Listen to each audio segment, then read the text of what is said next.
Hey everyone, I'm Joshua Orro, the Mustang Prince, and welcome to Mustang Prince Orro Reports. Now, it's time to go back to my childhood again, and this time we're going to talk about a Disney cartoon show that I loved to watch during the time, DuckTales. Based upon Uncle Scrooge and other Duck Universe comic books created by Carl Barks, the show follows Scrooge McDuck, his three grandnephews, Huey, Dewey, and Louie, on various adventures, most of which involve seeking out treasures or thwarting the efforts of villains seeking to steal Scrooge's fortune or his #1 dime. And of course, some episodes included time travel. The show premiered on September 18, 1987, and ran for a total of 100 episodes over 4 seasons, with its final season airing on November 28, 1990. Now, this was one of my favorite Disney Channel shows, and in my opinion, the intro song, written by Mark Mueller, was very catchy and jazzy.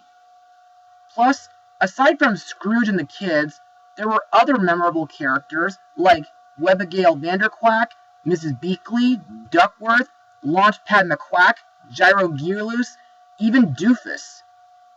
Plus, the show had many villains like Magica Dispel, Flintheart Glomgold, the Beagle Boys, even Pete appears a few times throughout the show. Also, the series is notable for being the first Disney cartoon to be produced for weekday syndications, with its success paving the way for future Disney cartoons such as Chip and Dale Rescue Rangers and Tailspin. DuckTales has received a franchise of merchandise, including video games and comic books, and several characters from the show got to be on Darkwing Duck. Unfortunately, nowadays, DuckTales has been plagued by a reboot series which premiered in 2017. However, while the 80s series does bring back a lot of childhood memories, I need to confess that my introduction to DuckTales wasn't from watching the show. You see, when I was little, before I started watching Disney Channel, I had a book called DuckTales Webby Saves the Day, which was when the boys were introduced to Webby, and when she saved Scrooge's mansion from being robbed by the Beagle Boys. Not only that, but I did manage to see a DuckTales movie, which happens to be the subject of today's episode. So, without further ado, released on August 3rd, 1990, the movie is DuckTales the Movie, Treasure of the Lost Lamp. Now let's get this adventure started. Scrooge McDuck, his pilot Launchpad, and his nephews, Huey, Dewey, and Louie, along with Webby, arrive in the Middle East, where Scrooge finds the lost treasure of Kali Baba. Unbeknownst to Scrooge, a magic lamp was included inside the treasure.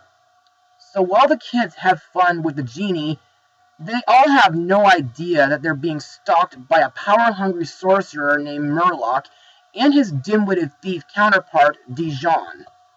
So, what do I think of the movie? Well, what an amazing movie it is. Well, mostly. Plus, I consider it an underrated classic. But to further explain why I enjoy the film, let's move on to Mustang Notes. This was the first Disney animated film to be produced by Disney Television Animation under the banner of Disney Movie Tunes, and was animated by Walt Disney Animation France S.A.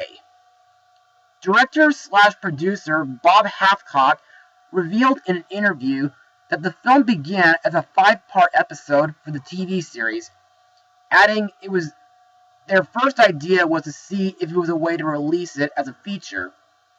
An initial treatment for the film centered on the Philosopher's Stone, but the idea was later dropped. Due to the success of Who Framed Roger Rabbit, several animators who worked on the film were stationed at Disney's newly found London studio, and another location was established in Paris under the supervision of Paul and Guiton Brézy. Hathcock spent most of his time between London and Paris, while ink, paint, and camera work were done in China, and additional work was done in Spain. During the film's opening credits, the title's typeface is pretty similar to that of an Indiana Jones movie. This was to honor the film Raiders of the Lost Ark for using the original Carl Barks comic book series as part of the inspiration for the former, such as the scene where Jones gets chased by a boulder, which was inspired by the 7 cities of Kibala, an Uncle Scrooge comic book issue. Also, the idea for the idle mechanism in the opening scene in Raiders and deadly booby traps later in the film were inspired by several Uncle Scrooge comics. Another homage to the Indiana Jones films comes later in the movie when someone looking like Indiana Jones can be briefly seen when Scrooge and Jeannie visit the Explorers Club. As for the animation, well, in my opinion, the animation does stay true to the TV show, though a bit more brightly colored, but still good nonetheless. Also, I think the setting in Duckburg looks pretty similar to San Francisco. However, Isaac the Media Hunter did mention in his review that there were a few animation errors at times throughout the movie, and after seeing this movie again, I realized that Isaac was absolutely right. As for the rest of the movie itself, well, to me it feels like a longer DuckTales episode that's set between the 3rd and 4th seasons. Also, not only does the title feel like an Indiana Jones/Aladdin movie, but it does feel like another DuckTales episode with a similar title. Some of my favorite scenes in the movie are when Scrooge and the kids are exploring a pyramid after digging it up from the sand, while they look for Kali Baba's treasure, and the part where Scrooge and his family do a heist that he calls Operation Lift the Lamp, where they infiltrate the money bin to get back the lamp. Anyway, that's all I have for Mustang notes, so let's move on to the characters and their voice actors. Scrooge McDuck is voiced by the late Alan Young, whom I've talked about in my blog of The Great Mouse Detective. Now, everyone knows that Scrooge is the richest character in the Disney gang. However, Scrooge's money is not only a symbol of his prosperity, but also his resilience and industriousness. Though Scrooge is good-hearted at his core. Also, in my opinion, Scrooge is very adventurous, though there are some times when Scrooge can be, frustrated and greedy at times. Plus, he's also very clever. Next, we have Scrooge's grandnephews, Huey, Dewey, and Louie, all voiced by Wayne Alwyn's widow, the current Minnie Mouse, Russi Taylor. Now, in the series, the boys are being looked after by Scrooge while their Uncle Donald is in the Navy. Now, to me, the boys are equally as adventurous as their uncle, and I really like their teamwork and their lingo throughout the series. Also, I think it's cool how they use their junior woodchuck skills to get through many obstacles, like when they use their marbles to shut down their uncle's security system. Next is Mrs. Beakley's granddaughter, Webbigail Vanderquack, or Webby for short, also voiced by Russi Taylor. To me, Webby is an extremely affectionate, adorable, and emotional little duckling, and she has a great love for animals. Plus, I think that she and the boys are great playmates. In the movie, Webby makes a couple wishes that nearly get her and the boys in trouble, like when she wishes for a baby elephant, and for her toys to come to life. However, I do like the part where she assists the boys in getting the lamp back. Next is Scrooge's pilot, Launchpad Mcquack, voiced by Terrence McGovern. To me, despite being a bit absent-minded, Launchpad is a great pilot, though he's not so good at landing. We also have Scrooge's butler, Duckworth, voiced by the late Chuck McCann, Webby's grandmother and Scrooge's housekeeper, Mrs. Beakley, voiced by the late Joan Gerber, and Scrooge's secretary, Mrs. Featherby, voiced by the late June Foray. The newest character in the film is Jeannie, voiced by Rip Taylor, who got to be in the 90s Addams Family animated series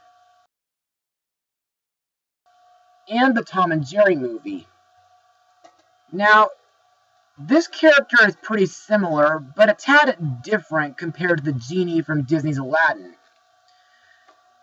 You see, the Genie loves to have fun, and he eventually becomes close friends with Huey, Dewey, Louie, and Webby. Plus, the kids give him a name, Gene, in order to hide his real identity. Plus, I think Genie gets a lot of character development, like when he tells the kids about all the horrible things that Merlok made him do centuries ago, like sinking Atlantis and causing Mount Vesuvius to erupt.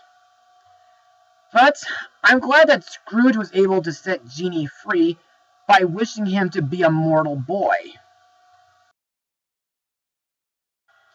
Next we have Dijon, voiced by Richard Libertini, whom I remember from Dolphin Tale. In this movie, Dijon plays the role of comic relief villain, with a running gag being the frequent loss of his pants. Eek. Anyway, throughout the movie, Dijon is working for Merlok trying to get the lamp. However, later in the film, Dijon becomes Genie's master and wishes for Scrooge's fortune and has Scrooge thrown in jail. You know, while this guy is a tad of a klutz, I feel like his name doesn't really match his accent. However, I did find it funny that he got turned into a pig. Finally, we have the main villain of the film, Merlok, voiced by the great Christopher Lloyd. Best known from the 1990s Addams Family live-action films, along with Don Bluth's Anastasia, Who Framed Roger Rabbit, The Page Master, and R.L. Stine's Haunted Lighthouse. Merlok is an evil sorcerer who is obsessed with retrieving the Genie's lamp, which he apparently lost to the thief Kali Baba years ago. To me, this guy is a very threatening villain, especially during a couple video games like Legend of Illusion starring Mickey Mouse, and Donald Duck Going Quackers. The thing that I find insane about Merlok is that due to his magic talisman, he has unlimited wishes, which does seem like a cause for alarm. But it is pretty epic that he wished for Scrooge's bin to become a dark castle.